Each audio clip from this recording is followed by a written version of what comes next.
Yeah, it never lasts very long, does it? No, it doesn't. No.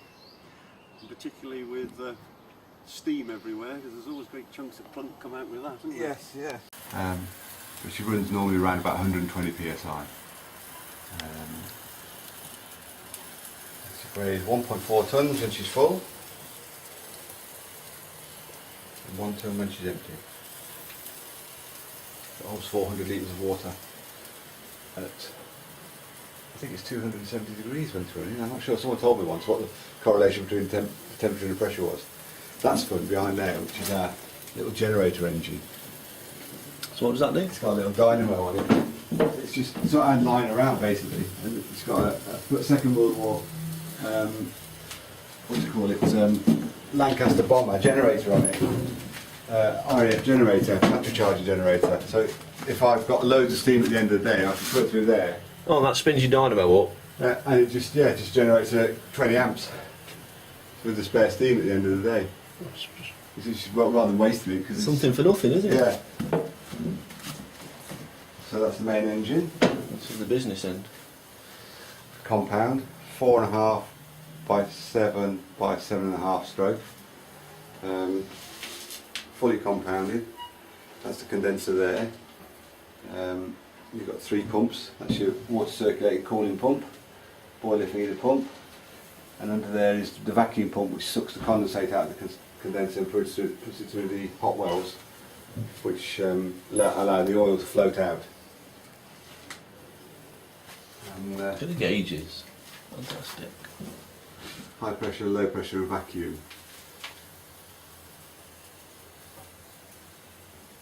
They were all bought on eBay. I was going to call the boat eBay, the amount of stuff that I bought out on it. So what did you say this was? That's the oil pump, 10 way, but I haven't actually connected up 3 of the ways. channels yet. But that's the oil pump which drips oil. That's a constant loss. It drips oil into the main bearings and things at a flow rate. When it overflows and goes everywhere. Well, yeah, you have to pump it out and then siphon off the water from underneath, and then keep the oil. Because I'm so mean, I keep the oil and use it to light the boiler with, rather than buying paraffin. Waste oil that goes into there. But she runs very well. She's got a 70 amp alternator. Well, I'm a bit worried because she's only got 50 amp fuse. She works really reliable because I neglect her quite a lot, but she still carries on going. What's inflatable paint? Resilient, isn't it? Resilient technology. Yes. Well, you look at the bearings on that; they're very, very good. When we came out from Swanley Water Sutton Stop, I forgot to open the lubricator valves on that one, which is in those brass troughs there. So you just fill that up, do you? Yeah, and then it just drips through. I forgot to open that for the first hour, and so they had no lubrication, but steam oil sticks like treacle, and so it doesn't tend to run away very quickly. And this is an old Vista pump, agricultural pump converted to chain drive rather than the gears, because when we first had it, it had gears and the noise drove you mad. Horrible noise, grinding all the time. And she just goes really well. This is just a bilge pump, obviously, which if it does go, you'd have to pump really quick if it was sinking. I'm just trying to follow the pipes. Yeah, so the cooling water comes through here, through the filter, twin filter, out the back of the filter. Do you get problems with it? It goes through the pump and then back from the pump. It goes through the condenser, doubles back at that end, it comes back, goes under the floor and goes out on that side. So it gives you the ability to make sure that the boat can't sink through those because it's above the waterline. And also you can see whether it's all working by what's coming out the other side. And then there's lots of little bits of brass pipe around. Plenty of things, yeah. Which is water and oil control, and that's the most important thing, which is the engine driver's kettle, which is steam heated. Lovely. 9 litres in 90 seconds. You can't drink that much tea, surely. Can be on a hot day, yeah. So I'm just rocking up now. I met a guy on the footplate of the steam engine at where is it, Llangollen. Oh yes, yeah. Yeah, and he said I took on this as a volunteer because I thought I'm going to lose loads of weight. All right. And he says, but by the end of the day, I just feel compelled to consume my own body weight in mild beer again. And eggs and bacon in the morning. Yeah. pulled 40 boats through it. It was massive compared to this thing. The original Hasty. It was all boiler. Yeah. It was 10 foot shorter, but it was all boiler and an engine at the back, which was a massive engine. 3 times the power of this. It turned a 40-inch prop and a 54-inch draft. But if you're pulling 40 boats, Yeah. it's incredible, isn't it? Yeah. The weight. And it had to be able to do it basically with no firing when it was going through a tunnel. They were only allowed to fire when they were outside the tunnel. So they got it up to temperature. They got temperature, filled the boiler, full with pressure, boiler, and then just coasted through the tunnel. I never thought about it really. Yeah. As soon as they get to the end, loads of coal on while they were turning round, and then by the time they turned around and hooked up all the other boats, it would be ready to go. So you do the same when you go through a tunnel now, yeah? You just get it going. Take a ride up. We never put any fuel on when we go through the tunnel. Take it nice and slow. It's fine. About 5 minutes.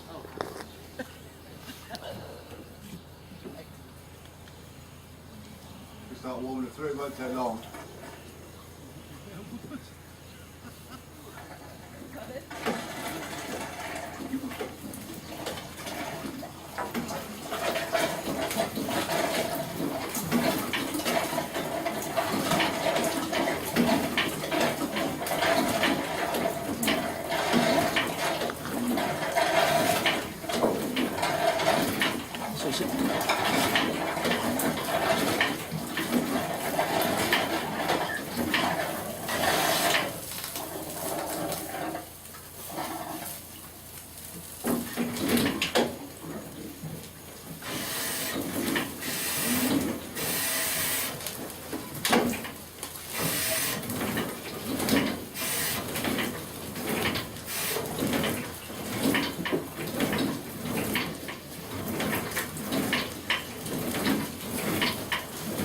She always starts in reverse, Yeah? easier than forward. Yeah. Why's that? I'm not sure, just the valve timing, I think. It's probably a little quarter-inch nudge on it, and it would do it. But it's always good for clearing the prop. She's very rattly when she starts.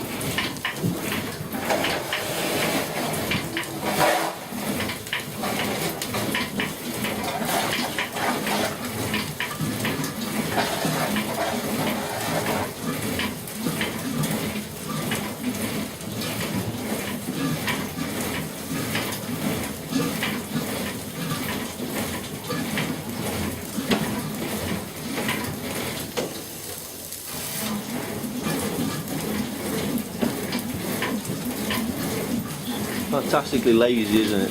Yes, yeah. Very forgiving. Yeah. You know, if you forget to do things, it's a very accommodating engine. We hit a log on the way up, near Brinklow, and it just stopped the prop. It stopped the engine. Stalled it, yeah? Yeah.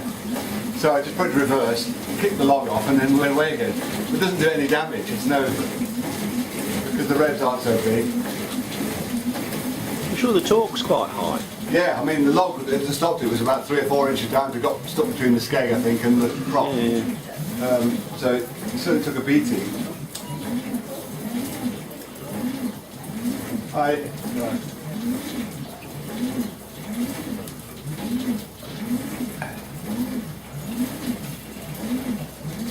Fantastic. Which gets really warm, we can get it down to about 40 RPM. Yeah. Yeah.